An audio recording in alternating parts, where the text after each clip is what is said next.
Private school के teachers की comparatively कम salary, लेकिन पढ़ाई ज्यादा अच्छी, लेकिन वहां फीस भी ज्यादा। सरकारी स्कूलों में जो टीचर्स हैं उनकी मोटी मोटी तनख्वाहें, फीस भी कम, लेकिन पढ़ाई शून्य। सर ये विरोधाभास है, यानी पैसे को तो हम आधार टोटली नहीं मान पा रहे हैं, क्योंकि जहां ज्यादा पैसे टीचर्स को दिए जा रहे हैं वहां तो रिजल्ट आ ही नहीं रहा। सर आऊंगा आपके पास, हमारे पास अभिभावक जी भी मौजूद हैं, हमारे साथ विकास है जो अभिभावक है ऐसे ही बच्चों के जो सरकारी स्कूल में पढ़ते हैं।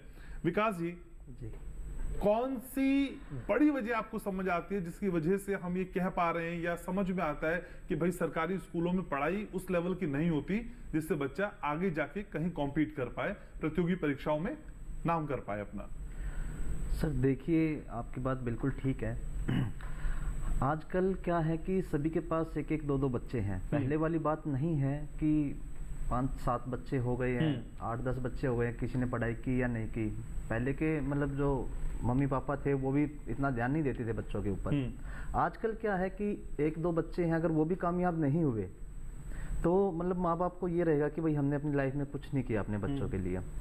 और मैं मानता हूँ कि जैसे मैं पिता हूँ, मेरे बच्चे खुद पढ़ाई कर रहे हैं सरकारी स्कूल में सर, तो मुझे लगता है कहीं ना कहीं कि भाई मेरे बच्चे के अंदर कमी है। अगर जब मैं उसको घर पे पूछता हूँ बेटे आपने पढ़ाई क्यों नहीं की, क्या बात है, तो वो उसके पास एक ही जवाब होता है, पापा जी टीचर ने जो है हमारी पढ़ाई नहीं करवाई, टीचर ये काम नहीं वो करवा रहे हैं, कॉपी चेक नहीं कर रहे हैं।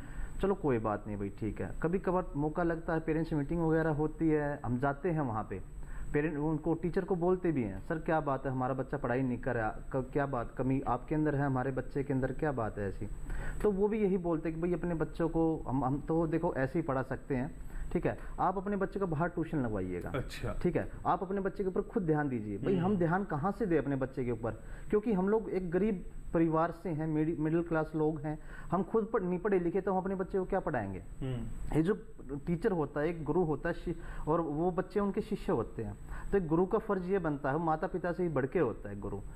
एक गुरु को ये सोचना चाहिए भाई अगर इसके माँ बाप कमजोर हैं, उनकी मतलब ऐसी स्थिति नहीं है जो कि वो उनको बाहर ट्यूशन पढ़ा सके अच्छे से, तो उनको खुद बच्चे के ऊपर ध्यान देना चाहिए इन सब चीज़ों पे, ठीक है। वो वहाँ पे वो चीज़ें भी नहीं है। हम कभी कभार जाके बोलते हैं स्कूल में टीचर्स को, प्रिंसिपल वगैरह को कि सर ये बच्चा कमज़ोर है, थोड़ा इनके ऊपर ध्यान दीजिए, तो वहाँ पे जाके पता लगता है सर वहाँ पे सिर्फ मेरा बच्चा कमज़ोर नहीं है, वहाँ पे 100 में से 80% बच्चे सभी कमज़ोर हैं। अभी जैसे कि मेरा लड़का एक 7th क्लास में है, लड़की है मेरी 8th क्लास में है, और एक लड़का है वो 9th क्लास में है। सर मैं ये कहना चाहता हूँ कि मेरे 9th क्लास वाले लड़के को आज तक मतलब 10th तक टेबल नहीं आती है। क्या कारण है वो? फीस कितनी देते हैं सर हर महीने?